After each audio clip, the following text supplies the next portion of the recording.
Korban penyekapan rumah yang disegel laporkan pelaku ke polisi. Bersepeda dalam pusat perbelanjaan beri sensasi berbeda bagi penghobi goes. Pemerintah Arab Saudi mulai membuka layanan ibadah umroh, protokol kesehatan diperketat.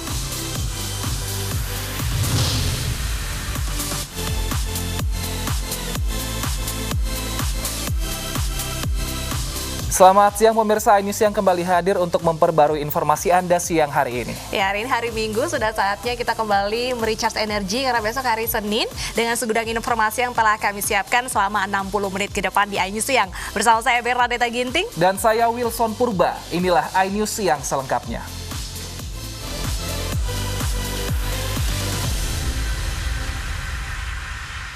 Kita awal informasi hari ini dari korban penyekapan rumah yang disegel di Jalan Batas Dukusari dan Pasar melaporkan istri oknum TNI dan pengacaranya ke Polda Bali. Keduanya diduga pelaku yang memasang papan segel di rumah korban dan menyekap keluarga korban.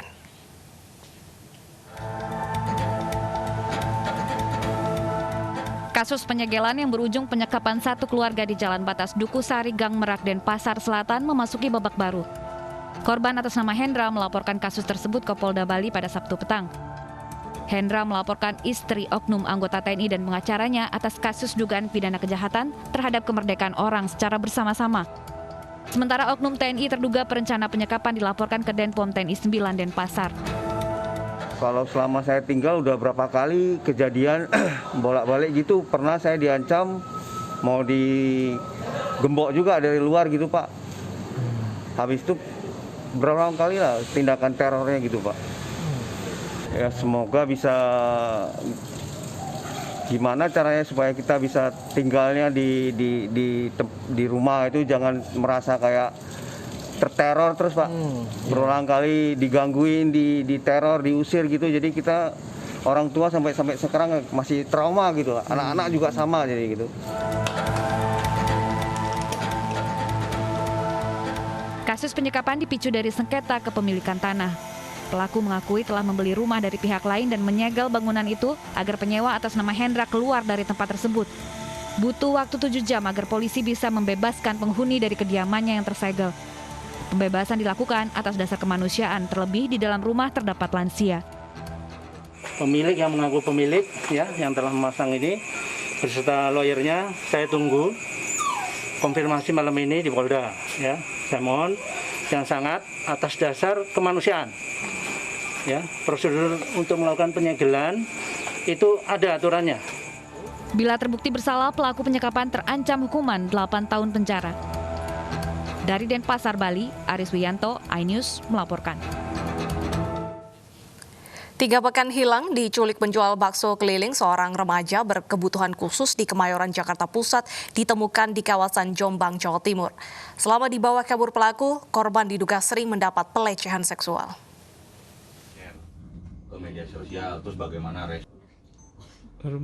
PAW, seorang remaja berkebutuhan khusus berusia 16 tahun, diculik seorang pria penjual bakso keliling. Selama 3 pekan diculik, korban diduga sering mengalami pelecehan seksual dari pelaku. Kedua orang tua korban tak menyangka jika putrinya yang baru duduk di bangku kelas 7 sekolah luar biasa diculik tukang bakso yang sering berjualan di sekitar tempat tinggal mereka. Setelah diselidiki, korban ditemukan di kawasan Jombang, Jawa Timur. Serahkan semua pada Polda Metro Jaya aja, yang maunya sih yang seberat-beratnya ya dihukum dia. Biarin nggak akan terulang lagi sama yang lain-lainnya gitu. Pelaku saat ini ditahan di Polda Metro Jaya untuk pengembangan kasus. Dari Jakarta Pusat, Raniston Sanjaya, iNews melaporkan. Dan pemirsa, untuk informasi kronologi lengkap kasus hilangnya gadis remaja ini, kami sudah bergabung dengan Revika Sibarani di kediaman keluarga korban. Selamat siang Revika, bagaimana saat ini kondisi anak dan keluarga?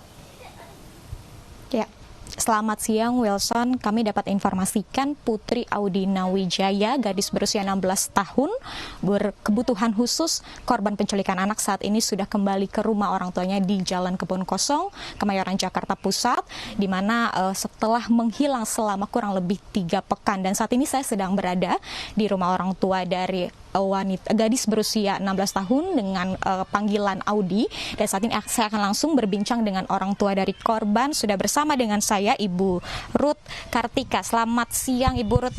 Selamat siang. Ya, Ibu Ruth, saat ini kita tim iNews turut bersyukur Audi sudah kembali ke rumah. Bisa Ibu jelaskan tanggal berapa Ibu Audi kembali ke rumah lagi, Bu? Audi kembali ke rumah tanggal 30-an. Tanggal 30. Kemudian boleh Ibu jelaskan kronologi sebelumnya, Bu, penculikan Audi ini seperti apa, Bu, ceritanya, Bu? Jam 5:30 mau maghrib itu Audi ngasih makan kucing ya depan rumah. Tiba-tiba nggak datang lagi gitu ke rumah. Tiba-tiba nggak datang, kita udah agak jam 7, jam 8 kita cari pencarian, dia nggak pulang-pulang juga ke rumah. Jadi kita terus nyari sama suami saya, terus nyari kemana-mana pun nggak ada, tahu entah kemana. Kemudian saat ini berarti Audi sudah kembali ya, Bu. Kondisinya seperti apa? Baik kesehatannya, kemudian psikisnya Audi, bagaimana, Bu? Alhamdulillah dia sehat dengan selamat ya. Alhamdulillah banget dia sehat. Itu yang saya harapkan. Saat ini dalam kondisi sehat ya, Bu ya. Sudah bisa berinteraksi berarti dengan keluarga ya? Sudah.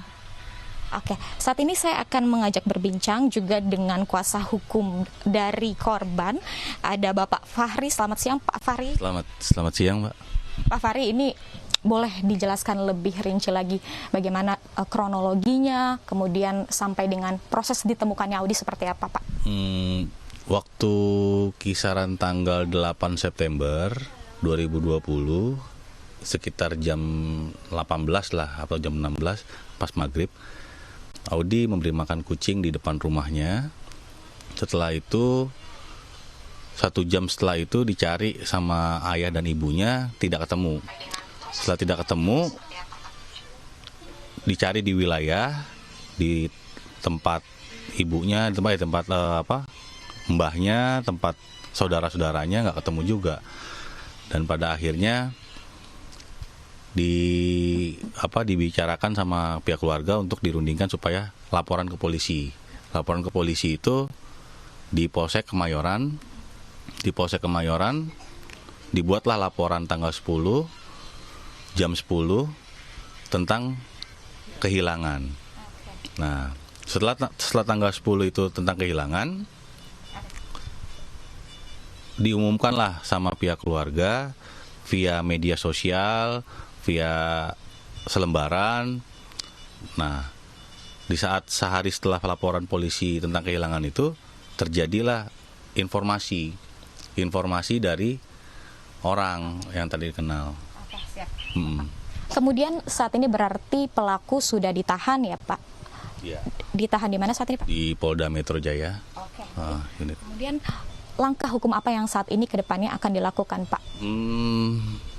Saat ini proses pemeriksaan sedang berjalan, yang mana kami serahkan semua proses-proses semua ini kepada penyidik. Kami yakin penyidik profesional dalam hal ini. Gitu loh. Kemudian untuk proses rehabilitasinya sendiri nanti juga akan berlangsung, Pak? Ya, jelas itu. Dari rehabilitasi, asesmen nanti akan didampingi sama P2 TPA kalau nggak salah, dari DKI Jakarta, yang mana nanti akan didampingi sama psikolognya, sama timnya lah di sana. Oke, baik. Pak Fahri, terima kasih untuk informasinya. Ibu Ruth, terima kasih juga untuk informasinya. Semoga Audi tetap sehat ya.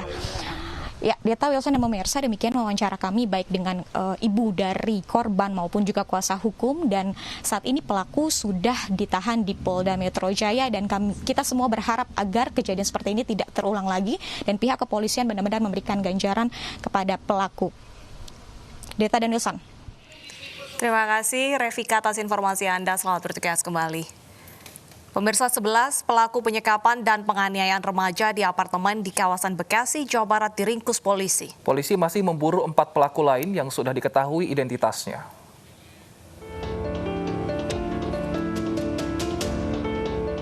Tim Tim Jatanras Polres Metro Bekasi Kota meringkus 11 pelaku penyekapan dan penganiayaan terhadap remaja di apartemen Mutiara, Bekasi Selatan, Jawa Barat.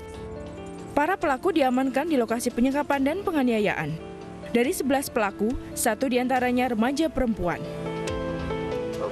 Terduga pelakunya ada 11 orang yang kita amankan. Sementara mereka masih menjalani pemeriksaan oleh penyidik untuk mendalami peran masing-masing dari para pelaku ini. Ini karena ada 3 TKP ya yang kita soroti untuk perkara ini. Sebelumnya, seorang remaja belasan tahun disekap dan dianiaya sekelompok pemuda di sebuah apartemen di Bekasi, Jawa Barat. Korban kemudian berhasil melarikan diri. Usai keluar dari balkon lantai 19 dan melapor ke kantor polisi. Diduga penganiayaan dilatar belakangi masalah utang piutang antara korban dan para pelaku. Dari Bekasi, Jawa Barat, Rahmat Hidayat, iNews melaporkan. Pemirsa, isak tangis keluarga menyambut kedatangan jenazah tenaga kerja wanita Indonesia yang mengalami kecelakaan kapal di perairan Malaysia. Kecelakaan kapal tersebut juga merenggut 7 nyawa tenaga kerja wanita ilegal lainnya. Isak tangis keluarga tak terbendung saat menyambut kedatangan jenazah Rina, seorang tenaga kerja wanita di Kampung Teluk Dalam Ilir, Kabupaten Lampung Tengah. Rina meninggalkan seorang suami dan 2 orang anak yang masih kecil, yaitu 1 berumur 13 tahun dan 1 berumur 3 tahun. Jenazah tiba di rumah duka pukul 15.30 waktu Indonesia Barat dan langsung dimakamkan di tempat pemakaman umum setempat.